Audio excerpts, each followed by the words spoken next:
Hi there, this is Chris, Chaplain Cap Moto Legends. Today I'm going to talk about the adventure version of the Schuberth C5 helmet. It's called the E2.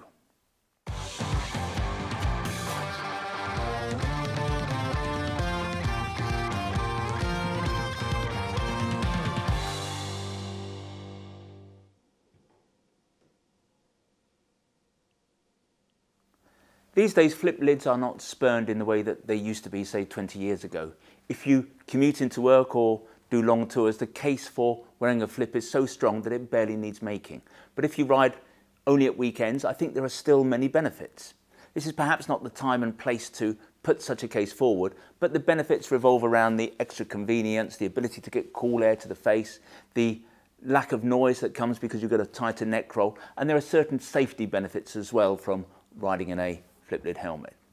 Has to be accepted, of course, that a flip lid does not work quite so well on a sports bike, and if you're trying to convey a super cool image on some kind of retro or custom bike, a flip lid might not look right. But on almost anything else, there's probably a good case for wearing a flip lid. It's probably your best choice. Now, with the growth of the adventure bike, many riders have convinced themselves that they need a helmet with a peak and an extended nose.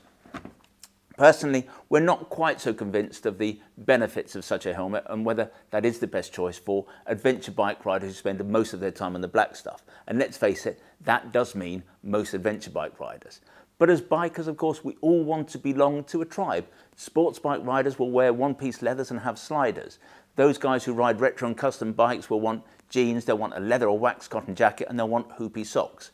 And if you want the adventure look, if you've got an adventure bike and want the adventure look, you'll want a longer jacket with lots of vents, you'll want boots with clips, and to complete that look, you're going to want a helmet with a peak and an extended nose.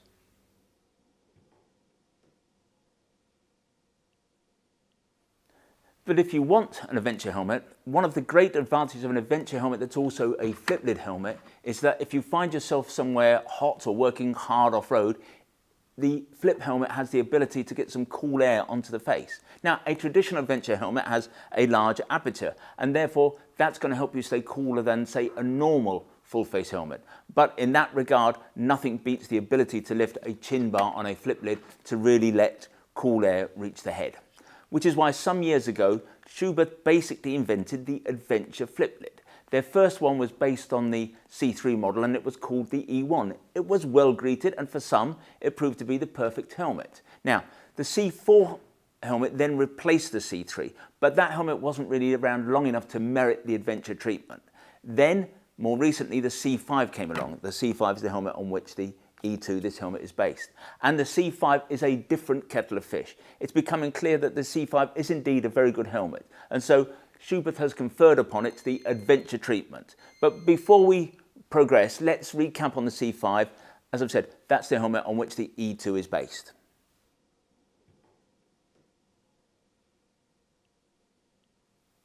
The C5, in our view, is a very good helmet. It's got all the accoutrements that you'd expect to find on a premium quality helmet. So you've got a composite shell, you've got good venting with vent here on the chin, vent, another one on the brow. You've got a grade 1 optical quality visor, you've got a drop-down sun visor, you've got a Pinlock 120 anti-fog insert, and so on. Clearly, obviously, the new helmet is also credited to the new 2206 standard. The helmet is also pre-prepared to take the Sena mesh comm system. It's a fantastic system. It really is plug and play. Put a piece in the back, you slide the buttons on the side, you're ready to go. Although we're not convinced that it's quite as easy to use as some of the other systems on the market, particularly some of the other Sena systems. But what marks the C5 out from the majority of helmets on the market, and indeed any Schuberth that has gone before, is the ability that we now have to change the liners so that we can custom fit the helmet. Now, when you can't do this, buying a helmet is pretty much a bit of a crapshoot. You put a helmet on, some will fit, some won't. And if most helmets don't fit, there's nothing really you can do about it. And it's that that sets apart the brands like Arai, Shui, and of course now Schuberth. Schuberth has gone about this task in a slightly different way to, say, Shui and Arai. In some ways, they are giving us, or have given us, greater scope for custom fitting because we can actually change the shape. Not only the size, but we can change the shape of the internal fitting. But the way that Schuberth has put the liners together is slightly illogical, and the liners unfortunately only work in 3 of the 6 sizes, so it's a bit half-hearted. In most places, if you go and get a fitting on a C5, you will have to pay for the liners, or certainly if you order them, you'll have to pay for them. That's not the way we do it at Moto Legends. If you come for a fitting here, we don't charge for the liners. And we've now learned pretty much how the system works. And what we found is that we can often really improve the standard fit. So I suppose what we're saying is overall, we think that the C5 makes a very solid base for an adventure flip helmet.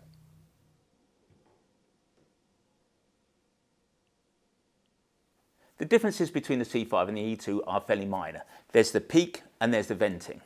The changes, however, to the venting I think are largely cosmetic. There's this new moulding on the front of the nose, looks a little bit more butch, as are the mouldings on the brow here and the exhaust vent. But we cannot see anything to suggest that the E2 is actually going to flow more air than the C5. And so the main difference between the two helmets is really just the peak.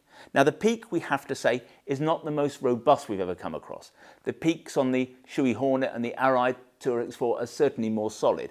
And this is a consideration because a peak at speed can move about and it can create noise. But this peak has lots of air slots in it, so we can only assume that Schuberth has used its wind tunnel to test for this and minimize the issue. The peak, of course, if you do find that in a particular position it is oscillating and moving about, the peak is adjustable. It's got 3 different positions.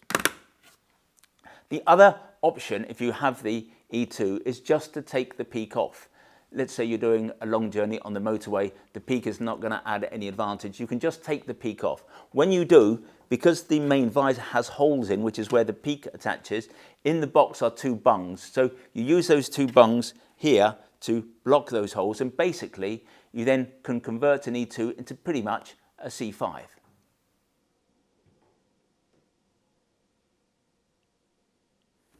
Here at Moto Legends we are huge flip lid fans. C5 looks as though it's going to be a very good helmet, as has maybe become clear.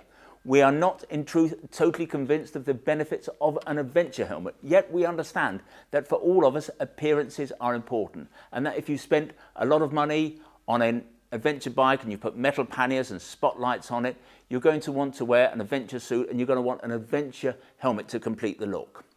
There are lots of adventure helmets on the market, although if you want to combine the looks of an adventure helmet with the functionality of a flip, your options are much reduced. And if you then want to be able to custom fit that helmet, then your options are reduced again. In fact, they're reduced to just one, this helmet, the E2.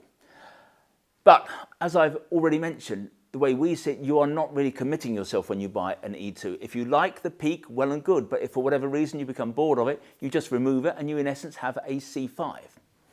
There's one final point I'd like to make about the E2. When Schuberth first brought out the E1 as an upgrade to the C3, they charged an extra £150 basically for the nose piece and the peak. And that was always hard to justify. It was a helmet that sold very well, but we always thought that was too much of a premium. But with the E2, you're only going to be expected to pay between £20 and £30 more for the E2 than you would do for an equivalent C5. And that in some ways makes it very hard to argue against the versatility that it represents. If you want to see more adventure helmets, if you want to see more flip lid helmets, if you want to see more Schuberth helmets, if you just want to see more helmets, visit the website motolegends.com. When you're there, if you want to learn more about the E2 in particular, then if you click on one of the links on the screen, sometimes they're up there, sometimes they're down there, that will take you directly to the appropriate page on the website. When you're there, you can check out the spec in a little bit more detail, you can check on availability, and obviously if you want to buy the helmet, you can do that there and then. Now, when you do buy from us, we try to make the process as simple, straightforward and risk-free as we possibly can. There's no delivery charge on any item that you buy from us or any item of protective wear. Returns are totally free, and what's more, we give you a full 12 months in which to decide whether you do want to return something to us. We have the best price promise in the business. Now, John Lewis was rightly famed for its never knownly undersold price promise. We go one stage better. If you can find anybody selling anything that we sell at a price that is lower than ours, we will beat that competitor's price by a full 10%. Now, there are a few terms and conditions associated with what we call our price beat. Nothing particularly onerous, I assure you, but if you are going to price beat us, I suggest you visit the website and check out what those terms and conditions are. In the future, if you'd like to see bulletins from us about new products, then again, go to the website. At the top of every page, there's a piece of script that says newsletter sign up. Click on there, within seconds you'll be in business.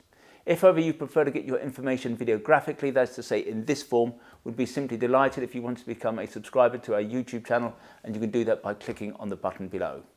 Finally, I'd like to make mention of our fabulous little shop here.